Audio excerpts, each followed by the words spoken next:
좋겠고 모든 기아했는 선수들은 인도네시아 피가 다 흐르고 있고 인도네시아 피가 흐르기 때문에 인도네시아 국 Jika dua naturalisasi ini rampung, Timnas Indonesia punya trio monster gol maut rasa Eropa. Begini faktanya.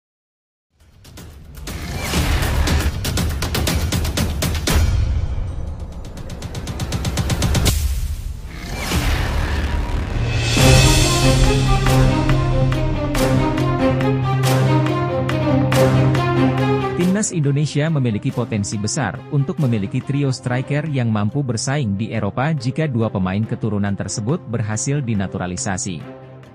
Mimin minta tolong tonton video ini sampai selesai, agar tidak ada kesalahpahaman yang terjadi. Dan tak bosan-bosan juga, tolong like dan share video ini ke media sosial kalian agar semua orang tahu apa yang sedang terjadi. Seperti yang diketahui, dalam beberapa tahun terakhir, PSSI telah aktif mencari pemain keturunan untuk meningkatkan kualitas Timnas Indonesia. Kini, Timnas Indonesia telah menambah 4 pemain naturalisasi yang menjadi pahlawan saat menghadapi Vietnam dalam kualifikasi Piala Dunia 2026. Keempat pemain keturunan tersebut antara lain Ragnar Oratmangun, Jay Itzes, Tom Haye, dan Nathan Choeaon. Dari keempat pemain tersebut, Ragnar Oratmangun mendapat perhatian khusus karena kontribusinya sebagai pemain bintang Fortuna Sittard yang menjawab tantangan Shin Tae-yong di lini serang Timnas Indonesia. Meskipun baru pertama kali bermain untuk Timnas, Ragnar Oratmangun berhasil mencetak gol dari situasi yang sulit pada kesempatan pertamanya melawan Vietnam. Gol yang dicetak Ragnar Oratmangun menjadi tanda bahwa masalah lini depan Timnas Indonesia, yang sebelumnya kesulitan mencetak gol di Piala Asia 2023, akan segera teratasi.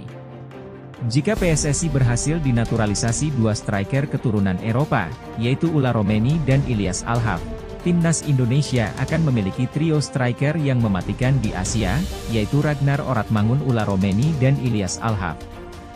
Ulla Romeni dan Ilyas Alhaf, yang saat ini tampil impresif di Liga Eropa, adalah pemain keturunan Indonesia yang sedang dalam proses naturalisasi. Ulla Romeni memiliki keturunan Indonesia dari keluarga ibunya yang berasal dari Medan, Sumatera Utara. Sedangkan Ilyas Alhaf, meskipun lahir di Rotterdam, memiliki keturunan dari Surakarta. Dari segi statistik, penampilan keduanya sangat mengesankan dan akan menambah kekuatan lini depan Timnas Indonesia. Ulla Romeni, striker berusia 23 tahun, berhasil mencetak 12 gol dan memberikan 4 assist dalam 39 pertandingan untuk FC Emmen di Liga Belanda musim lalu.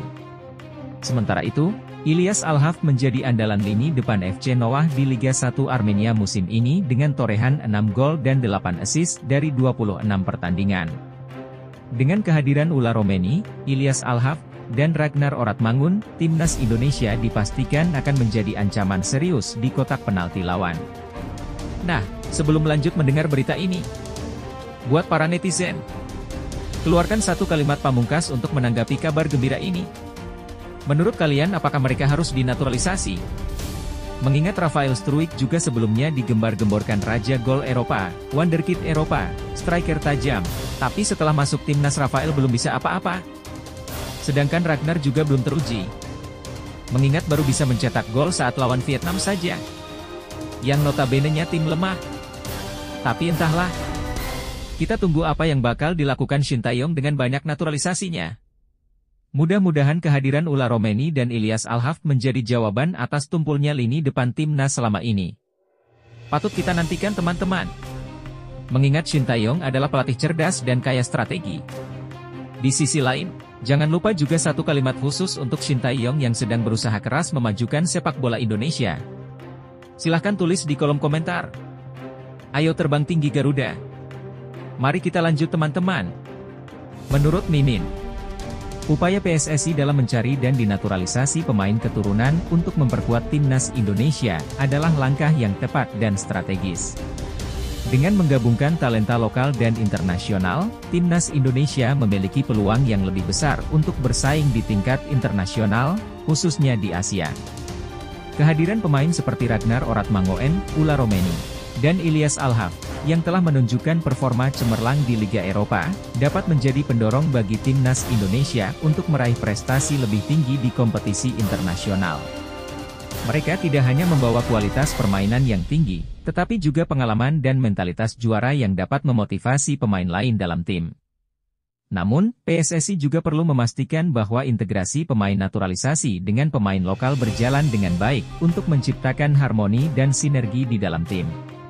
Selain itu, pembinaan pemain muda dan pengembangan sepak bola nasional juga tetap harus menjadi prioritas agar timnas Indonesia memiliki pondasi yang kuat untuk masa depan yang lebih cerah. Sekarang mereka menyesal teman-teman. Dulu tolak dinaturalisasi timnas Indonesia, begini nasib 3 pemain kelas Eropa ini. Beberapa pemain keturunan yang berpotensi memperkuat timnas Indonesia tidak selalu berhasil bergabung dengan tim. Beberapa di antaranya memilih untuk menolak tawaran tersebut, mungkin karena alasan keluarga atau alasan lainnya. Namun, beberapa pemain naturalisasi telah memberikan kontribusi yang signifikan, seperti Jordi Amat, Shane Patinama, dan Sandy Walsh. Ragnar Oratmangun, Jay Itzes, dan Tom Haye, yang baru-baru ini menjadi warga negara Indonesia, telah memberikan dampak positif bagi tim Garuda. Ketika timnas Indonesia berhadapan dengan Vietnam dalam kualifikasi Piala Dunia 2026 zona Asia, ketiga pemain tersebut telah menunjukkan kontribusinya. Ragnar Oratmangun dan Jay Itzes mencetak gol, sementara Tom Haye memberikan assist penting. Namun, ada juga pemain keturunan yang memilih untuk tidak bergabung dengan timnas Indonesia. Mari kita bahas teman-teman. 1. Emil Audero. Emil Audero, kiper Inter Milan yang berasal dari Mataram, Nusa Tenggara Barat, lahir pada 18 Januari 1997. Meskipun memiliki darah Indonesia dari ayahnya, Emil ditolak oleh ayahnya untuk dinaturalisasi dan bermain untuk timnas Indonesia. Ayahnya mengungkapkan bahwa Emil masih bermimpi untuk bermain untuk timnas Italia. Musim ini, Emil Audero bermain untuk Inter Milan setelah dipinjamkan dari Sampdoria, tampil dalam 3 pertandingan. 2. Tijjani Reijers. Tijjani Reijers pernah mendapatkan tawaran untuk dinaturalisasi oleh PSSI atas permintaan dari pelatih Shin Tae-yong. Meski memiliki bakat yang dikenal oleh banyak federasi, termasuk KNVB, Federasi Sepak Bola Belanda, Tijjani memilih untuk tidak memperkuat timnas Indonesia karena keinginannya untuk bermain untuk Belanda. Saat ini, ia bermain untuk AC Milan dan telah tampil dalam 40 pertandingan dengan 3 gol dan 4 assist. Di level internasional, ia telah bermain 8 kali untuk timnas Belanda dengan 1 gol. 3. Kevin Dix. Kevin Dix menunjukkan minat untuk bermain untuk timnas Indonesia, namun, orang tuanya tidak memberikan restu. Saat ini, Kevin bermain untuk FC Copenhagen di Liga Denmark. Meskipun menjadi pemain kunci tim dengan 41 penampilan dan 1 gol serta 1 assist, Kevin belum pernah dipanggil untuk timnas Belanda senior, hanya untuk timnas Belanda U19 hingga U21. Menurut Mimin, pemain-pemain keturunan yang memiliki potensi untuk memperkuat timnas Indonesia tentunya merupakan aset berharga bagi perkembangan sepak bola tanah air. Mereka dapat membawa pengalaman dan kualitas yang telah mereka kembangkan di luar negeri untuk meningkatkan performa timnas. Namun, keputusan pemain untuk bergabung dengan timnas Indonesia tentunya adalah hak pribadi mereka. Ada banyak faktor yang mempengaruhi keputusan tersebut, termasuk pertimbangan pribadi, keluarga, dan aspirasi karir internasional. Sangat penting bagi PSSI dan semua pihak terkait untuk menghormati keputusan pemain tersebut. Pada akhirnya, upaya untuk memperkuat timnas Indonesia tidak hanya bergantung pada pemain-pemain keturunan atau naturalisasi, tetapi juga pada pengembangan bakat-bakat lokal dan pembinaan yang baik dari usia muda. Dengan pendekatan yang komprehensif, timnas Indonesia dapat lebih kompetitif di tingkat regional maupun internasional. Buat yang benci program naturalisasi, dengarkan ini baik-baik teman-teman. Timnas Indonesia bisa tiru kesuksesan Maroko di Piala Dunia, bukti keberhasilan pemain naturalisasi. Polemik mengenai pemain naturalisasi dalam timnas sepak bola bukan hanya menjadi isu di Indonesia. Pemain yang memiliki keturunan Belanda Indonesia kini mendominasi skuad timnas Indonesia di bawah asuhan pelatih Shin Tae-yong. Baru-baru ini, Kelvin Verdong dan Ula Romeni mengungkapkan bahwa mereka menerima tawaran untuk menjalani proses naturalisasi demi membela timnas Indonesia. Beberapa negara lain juga memanfaatkan pemain naturalisasi, dan hal ini menuai pro dan kontra. Salah satunya adalah timnas Maroko yang telah lama memanfaatkan pemain keturunan untuk meningkatkan kualitas sepak bola mereka. Seperti dilansir oleh Middle East Eye, Maroko mendapat perhatian setelah berhasil mencapai babak semifinal Piala Dunia. Meskipun hanya meraih peringkat keempat, pencapaian ini merupakan sejarah bagi sepak bola Maroko. Kesuksesan timnas Maroko, seperti timnas Indonesia, tidak lepas dari kontribusi pemain diaspora yang menjalani proses naturalisasi. Bahkan, dalam skuad Piala Dunia, 14 dari 26 pemain timnas Maroko lahir di luar negeri. Banyak pemain diaspora timnas Maroko yang lahir dan dibesarkan di Eropa, sebuah hubungan yang berkaitan dengan sejarah kolonial Maroko. Contohnya adalah Achraf Hakimi yang lahir di Spanyol dan besar di Prancis, bahkan dia belum pernah tinggal di Maroko. Selain itu, ada juga Noussair Mazraoui yang lahir dan dibesarkan di Belanda namun memiliki darah Maroko dari kedua orang tuanya. Pro dan kontra seputar cara timnas Maroko meraih kesuksesan juga menjadi perbincangan. Ada yang menyebut bahwa Federasi Sepak Bola Maroko mencari pemain diaspora sebagai jalan pintas. Profesor dari Universitas Sidi Mohammed bin Abdullah, Said Sadiki, mengatakan bahwa diaspora Maroko memiliki keterikatan emosional yang kuat dengan tanah air mereka. Keterikatan ini terlihat jelas dalam acara besar seperti pertandingan sepak bola, ujar Said Sadiki kepada ME. Diaspora Maroko sudah lama menjadi bagian dari masyarakat Maroko. Sementara itu, Profesor dari Universitas Sharjah, Mohammed bin Musa, menyebut bahwa tidaklah aneh jika ada keluarga Maroko yang lahir dan dibesarkan di luar negeri. Hal ini mempengaruhi sepak bola yang dianggap memiliki nilai nasionalisme tinggi. Timnas dianggap mewakili identitas fundamental dari Maroko modern. Fakta bahwa para pemain ini sukses di luar negeri menjadi sumber kebanggaan tambahan, kata Mohammed bin Musa. Dia juga menambahkan bahwa masyarakat Maroko menghargai keputusan para pemain diaspora untuk memilih bermain untuk timnas Maroko daripada timnas negara Eropa. Menurut Mimin, mengenai pemain naturalisasi dalam timnas sepak bola adalah bahwa penggunaan pemain naturalisasi dapat menjadi sebuah strategi untuk meningkatkan kualitas dan prestasi timnas. Namun, hal ini juga memicu pro dan kontra di kalangan masyarakat dan pecinta sepak bola. Pemain naturalisasi bisa memberikan kontribusi positif dengan kualitas permainan yang mereka miliki, terutama jika mereka memiliki pengalaman bermain di liga-liga top Eropa. Selain itu, kehadiran pemain naturalisasi dapat memperkaya komposisi tim dan memberikan variasi dalam taktik dan strategi permainan. Namun, di sisi lain, penggunaan pemain naturalisasi bisa mengurangi peluang bagi pemain lokal untuk berkembang dan mendapatkan pengalaman bermain di level internasional. Hal ini bisa berdampak pada perkembangan sepak bola lokal dan identitas timnas yang seharusnya mencerminkan karakter dan budaya negara. Oleh karena itu, saya berpendapat bahwa penggunaan pemain naturalisasi dalam timnas sebaiknya dilakukan dengan bijaksana dan seimbang, dengan tetap memberikan kesempatan bagi pemain lokal untuk berkembang dan berkontribusi dalam timnas. Selain itu, pihak Federasi Sepak Bola juga harus mempertimbangkan aspek-aspek lain seperti identitas timnas dan komitmen pemain terhadap negara yang mereka wakili. Bikin semua orang bangga teman-teman. Breaking news, ranking FIFA Timnas Indonesia di April 2024 resmi melonjak drastis, cetak 2 sejarah hingga disorot FIFA. Ranking FIFA Timnas Indonesia pada April 2024 mengalami kenaikan signifikan pada hari Kamis, 4 April 2024, sore waktu Indonesia Barat. Berdasarkan informasi dari situs resmi FIFA, Timnas Indonesia berhasil naik 8 peringkat dari posisi 142 menjadi 134 di dunia. Kenaikan ranking Timnas Indonesia ini sebenarnya sudah bisa diprediksi.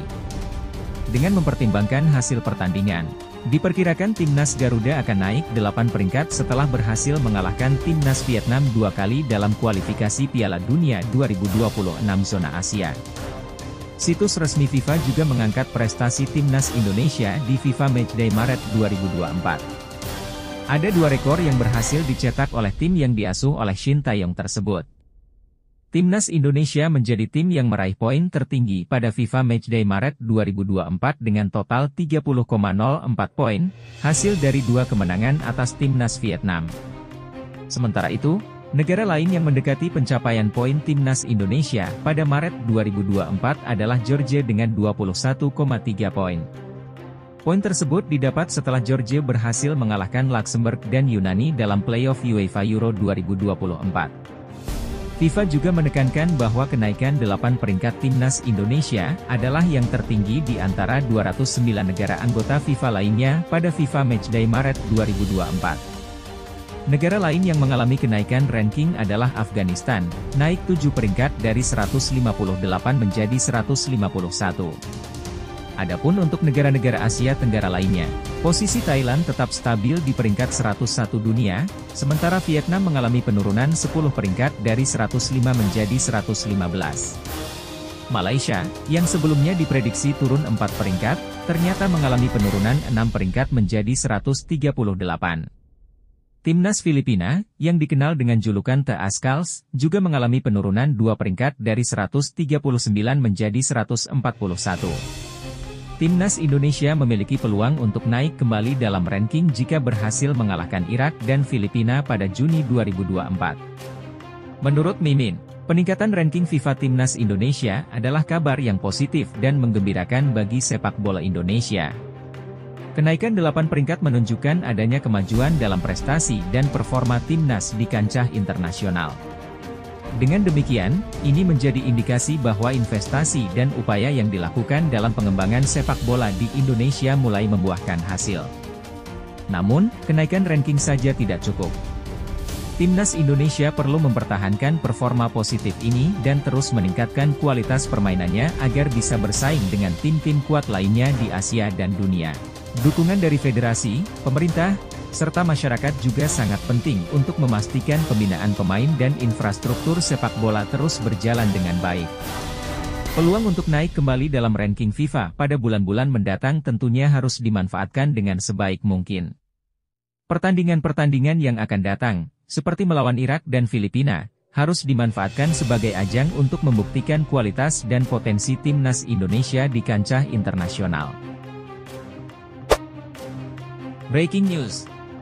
Rafael Struijk perpanjang kontrak di ADO Den Haag saat tugas bareng timnas Indonesia U23. Rafael Struijk telah resmi memperpanjang kontraknya di ADO Den Haag. Informasi ini disampaikan melalui akun Instagram Football Indonesia yang diunggah oleh Fardi Bahdim. Resmi. ADO Den Haag telah memutuskan untuk memperpanjang kontrak Rafael Struijk selama 1 tahun lagi. Kontrak aslinya akan berakhir pada Juni 2024 dengan opsi perpanjangan 1 tahun, yang berlaku hingga 30 Juni 2025, demikian keterangan dari akun Instagram Football Indonesia. Rafael Struijk telah bergabung dengan tim senior ADO Den Haag sejak musim 2022 hingga 2023, meskipun belum mendapatkan kesempatan bermain yang banyak. Pada musim sebelumnya, ia hanya tampil 2 kali bersama tim senior ADO Den Haag di Liga 2 Belanda 2022 hingga 2023. Di musim ini, Rafael Struijk sudah mencatatkan 3 penampilan bersama tim senior ADO Den Haag di Liga 2 Belanda 2023 hingga 2024. Penampilan terbarunya terjadi di pekan ke-7 Liga 2 Belanda 2023 hingga 2024 saat ADO Den Haag bermain imbang 1-1 dengan SC Telstar. Namun, setelah pertandingan tersebut, Rafael Struijk lebih sering berada di bangku cadangan atau bermain untuk tim U21. Di musim ini, ia telah 6 kali bermain untuk ADO Den Haag U21 dan berhasil mencetak 5 gol. Rafael Struijk, yang juga merupakan pemain timnas Indonesia U23 di luar negeri, kini fokus untuk terus meningkatkan kemampuannya. Dengan peningkatan skill yang konsisten, striker berusia 21 tahun ini memiliki potensi untuk bermain di Eredivisie musim depan. Saat ini, ADO Den Haag menempati posisi kelima dalam klasemen Liga 2 Belanda 2023 hingga 2024 hingga pekan ke-32. Jika mereka berhasil mempertahankan posisi tersebut hingga akhir musim, ADO Den Haag akan berkompetisi di babak playoff promosi. Jika berhasil finish di 2 besar, ADO Den Haag akan mendapatkan promosi langsung. Dengan kontrak baru ini, Rafael Struijk akan memiliki kesempatan untuk bermain untuk timnas Indonesia U23 dalam Piala Asia U23 2024 yang akan berlangsung di Qatar mulai 15 April hingga 3 Mei 2024. Kehadiran Rafael Struijk di Eropa diharapkan dapat memberikan pengalaman berharga bagi timnas Indonesia U23 dalam menghadapi tuan rumah Qatar, Australia. dan Yordania di grup A Piala Asia U23 2024. Kompetisi di grup A diprediksi akan sangat ketat, mengingat hanya 2 tim teratas yang dapat melaju ke perempat final. Menurut Mimin, mengenai situasi Rafael Struijk di ADO Den Haag adalah bahwa ini adalah langkah yang positif bagi karirnya. Memperpanjang kontrak menunjukkan bahwa klub memiliki keyakinan terhadap potensinya sebagai pemain. Meskipun ia belum mendapatkan banyak menit bermain, kesempatannya untuk berkembang di tim senior dan berkontribusi bagi tim U21 adalah peluang baik untuknya. Secara internasional, keikutsertaannya dalam timnas Indonesia U23 juga menambah nilai tambah bagi karirnya. Berkompetisi di Piala Asia U23 2024 akan memberikan pengalaman berharga dan menunjukkan kualitasnya sebagai pemain di tingkat internasional. Bagi Rafael, fokusnya sekarang haruslah pada pengembangan diri, baik dari segi teknik maupun taktik, agar dapat memanfaatkan setiap kesempatan yang diberikan baik oleh klub maupun timnas. Dengan dedikasi dan kerja keras, Rafael Struijk memiliki potensi besar untuk menjadi pemain yang sukses di masa depan. Kabar mengejutkan teman-teman. Piala Asia U23 2024. Yordania ancaman serius timnas Indonesia U23, TC lama dan jajal negara ASEAN. Timnas Indonesia U23 harus memperhatikan kekuatan Yordania di fase grup Piala Asia U23 2024. Yordania, yang berkompetisi di grup A bersama Indonesia, Australia, dan tuan rumah Qatar, telah melakukan persiapan yang matang. Sebelum tampil di Piala Asia U23, Yordania U23 berkompetisi di Piala Asia Barat U23 yang diselenggarakan di Arab Saudi bulan sebelumnya. Proses seleksi pemain dan pemusatan latihan tim telah dimulai sejak Februari, dan skuad untuk Piala Asia Barat telah ditetapkan pada Maret. Di Piala Asia Barat U23 2024, Yordania bersaing dengan Arab Saudi, Irak, dan Thailand. Mereka berhasil mengalahkan Thailand dan Irak, namun kalah lewat adu penalti dari Arab Saudi. Setelah berkompetisi di Piala Asia Barat U23, Yordania berencana untuk melakukan 2 pertandingan persahabatan melawan Cina dan Vietnam, yang juga akan berpartisipasi di Piala Asia U23 2024. Yordania U23 akan tiba di Doha, Qatar pada Sabtu, 6 April 2024, dan segera bertanding melawan Cina keesokan harinya. Sementara itu, pertandingan melawan Vietnam akan berlangsung pada Rabu, 10 April 2024.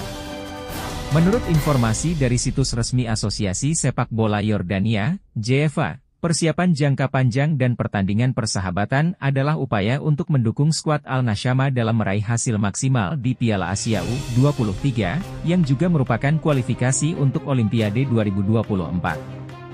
Yordania akan memulai pertandingannya di Piala Asia U23 dengan menghadapi Australia pada 15 April, dilanjutkan dengan pertandingan melawan Qatar pada 18 April, dan menutup fase grup dengan bertemu Indonesia pada 21 April.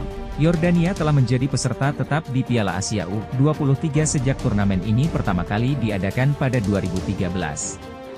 Prestasi terbaik Yordania di turnamen ini adalah finish di peringkat ketiga pada 2013. Saat ini, Yordania belum mengumumkan daftar pemain yang akan berlaga di Piala Asia U23, namun diperkirakan pemain yang tampil di Piala Asia Barat U23 akan menjadi bagian dari skuad mereka. Menurut Mimin, mengenai situasi ini adalah bahwa timnas Indonesia U23 perlu mempersiapkan diri dengan baik untuk menghadapi Yordania di Piala Asia U23 2024. Yordania telah menunjukkan dedikasi dan persiapan yang serius dengan berpartisipasi di Piala Asia Barat U23 dan mengadakan pertandingan persahabatan melawan tim-tim kuat. Kehadiran Yordania sebagai peserta tetap dan prestasi mereka di Piala Asia U23 menunjukkan bahwa mereka merupakan tim yang berpengalaman dan berpotensi menjadi salah satu pesaing kuat dalam turnamen ini. Oleh karena itu, timnas Indonesia U23 perlu fokus pada persiapan fisik, taktik, dan mental untuk menghadapi tantangan dari Yordania dan tim-tim lainnya di grup. Selain itu, Indonesia juga perlu memanfaatkan kekuatan dan keunggulan mereka sendiri serta mempelajari kelemahan lawan untuk meraih hasil yang maksimal di Piala Asia U23. Dengan persiapan yang matang dan semangat juang yang tinggi, Indonesia memiliki potensi untuk memberikan performa yang memuaskan dalam turnamen ini. Kalian sedih atau senang mendengar berita ini, teman-teman? Ranking FIFA, Vietnam tim paling anjlok, turun 10 posisi. Vietnam mengalami penurunan signifikan dalam ranking FIFA terbaru yang dirilis pada Kamis, 4 April 2024. Tim nasional tersebut tergelincir 10 peringkat menjadi posisi ke-115. Pada edisi ranking FIFA Februari 2024, Vietnam masih berada di posisi ke-105. Kekalahan Vietnam dalam pertandingan kualifikasi Piala Dunia 2026 pada Maret 2024 melawan Indonesia menjadi salah satu penyebab penurunan ini. Tim yang dilatih oleh Philippe Troussier tersebut kalah 2 kali berturut-turut dari tim Garuda. Pertama, Vietnam kalah dengan skor 0-1 di Stadion Utama Gelora Bung Karno, Jakarta, pada 21 Maret. Kemudian, mereka mengalami kekalahan lebih telak dengan skor 0-3 di Stadion Maidin pada 26 Maret. Akibat dari dua kekalahan tersebut, Vietnam kehilangan 30,04 poin dalam ranking FIFA. Penurunan ini menjadikan Vietnam sebagai tim dengan penurunan peringkat paling drastis dan kehilangan poin terbanyak dibandingkan negara-negara lainnya. Di sisi lain, Indonesia berhasil menanjak 8 peringkat menjadi posisi ke-134. Di bawah asuhan Shin Tae-yong, tim Garuda berhasil mengungguli Malaysia dan Filipina, yang sebelumnya selalu berada di atas Indonesia. Potensi kenaikan peringkat Indonesia menjadi lebih besar, terutama jika mereka berhasil memenangkan pertandingan sisa dalam putaran kedua kualifikasi Piala Dunia 2026 yang akan dilanjutkan pada Juni mendatang.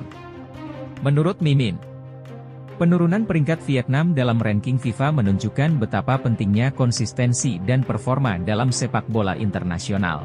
Kekalahan dalam pertandingan kualifikasi menjadi bukti bahwa setiap pertandingan memiliki dampak signifikan terhadap posisi sebuah tim dalam ranking. Di sisi lain, kenaikan peringkat Indonesia menunjukkan perkembangan positif dalam sepak bola nasional. Dengan semangat dan kerja keras, tim Indonesia memiliki potensi untuk terus meningkatkan prestasinya dan mendekati posisi Vietnam atau bahkan melampaui dalam ranking FIFA di masa depan. Ini adalah indikator positif bagi perkembangan sepak bola Indonesia dan harus menjadi motivasi untuk terus meningkatkan kualitas dan performa tim. Bikin bangga 280 juta penduduk Indonesia, teman-teman. Tom Haye, si profesor spesialis bola-bola mati, cetak gol indah tadi malam. Tom Haye menyelamatkan SC Heerenveen dari kekalahan saat berhadapan dengan FC Twente di Stadion AB Lenstra pada Kamis, 4 April 2024. Gelarannya sebagai si profesor kembali terbukti dalam kemampuannya mengeksekusi bola mati. Gol penalti yang dicetak Tom Haye pada menit ke-57 mengantarkan Heerenveen menghindari kekalahan saat menjalani pertandingan melawan FC Twente dalam lanjutan Liga Eredivisie Belanda. Keahlian Tom Haye dalam memperdaya kiper FC Twente, Lars Unerstal, sekali lagi menunjukkan kualitasnya dalam mengeksekusi bola mati.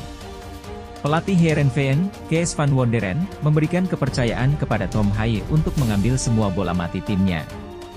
Mulai dari tendangan bebas, sepak pojok, hingga penalti, semuanya diandalkan oleh gelandang berusia 29 tahun yang juga membela timnas Indonesia. Pada musim ini, Tom Haye telah mengemas 4 gol, di mana 3 diantaranya berasal dari tendangan penalti. 1 gol lainnya dicetak lewat aksi open play yang memukau ketika melawan Volendam. Pencapaian 4 gol di Eredivisie ini merupakan rekor terbaik Tom Haye sepanjang karirnya. Selain itu, pemain yang pernah membela AS Alkmaar dan Lecce ini juga mengoleksi 3 assist. Kemampuan si profesor dalam mengeksekusi bola mati juga telah memberi kontribusi bagi timnas Indonesia. Tom Haye berhasil memberikan assist saat timnas Indonesia mengalahkan Vietnam dalam kualifikasi Piala Dunia 2026 di Hanoi pada 26 Maret yang lalu.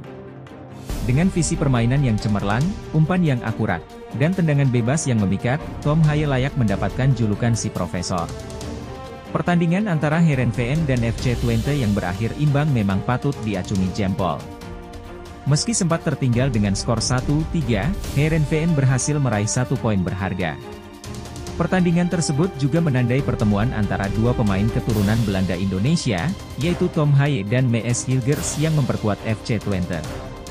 Saat ini, Heerenveen menduduki posisi ke-11 dalam klasemen Liga Eredivisie Belanda dengan mengoleksi 33 poin.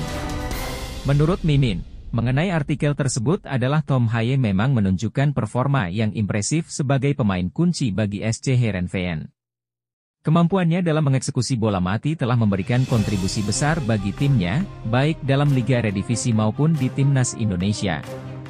Julukan, si Profesor, yang diberikan padanya tampak pantas mengingat keahliannya dalam permainan bola mati dan kontribusi yang diberikannya bagi tim. Selain itu, pertandingan antara Heerenveen dan FC Twente yang berakhir imbang menunjukkan mental baja dan semangat juang tinggi dari kedua tim. Meskipun Heerenveen sempat tertinggal, mereka berhasil bangkit dan meraih 1 poin berharga, yang menunjukkan karakter tim yang kuat dan tidak mudah menyerah. Dengan posisi Heerenveen yang saat ini berada di tengah klasemen, mereka perlu terus meningkatkan performa untuk meraih posisi yang lebih baik di Liga Eredivisie Belanda. Tom Haye sebagai salah satu pilar utama tim diharapkan dapat terus konsisten dalam performanya untuk membantu Heerenveen mencapai target yang lebih tinggi musim ini. Pemusatan latihan, PC, Timnas Indonesia U23 di Dubai, Uni Emirat Arab, kini sudah melibatkan pemain-pemain yang berkarier di luar negeri. Salah satu pemain terbaru yang telah bergabung adalah Pratama Arhan. Informasi ini disampaikan oleh asisten pelatih Timnas Indonesia U23, Nova Arianto. Nova mengungkapkan bahwa Pratama Arhan resmi menjadi bagian dari tim pada hari ini. Pratama Arhan bergabung dengan tim hari ini, kata Nova melalui pesan singkat kepada MNC Portal Indonesia pada Kamis, 4 April 2024. Dengan kehadiran Arhan, skuad Timnas Indonesia U23 semakin bertambah kualitasnya. Sebelumnya, dua pemain lain yang juga bermain di luar negeri, yaitu Rafael Struijk dan Ivar Jenner, telah bergabung dengan tim. Namun, masih ada 3 pemain yang berkarier di luar negeri yang belum bergabung dalam TC Timnas Indonesia. Mereka adalah Justin Hubner, Marcelino Ferdinand, dan Nathan Choyaon. Terkait kapan ketiga pemain tersebut akan bergabung, Nova belum dapat memberikan informasi lebih lanjut. Pelatih yang juga menangani Timnas Indonesia U16 ini hanya meminta para pendukung tim untuk menunggu kabar selanjutnya.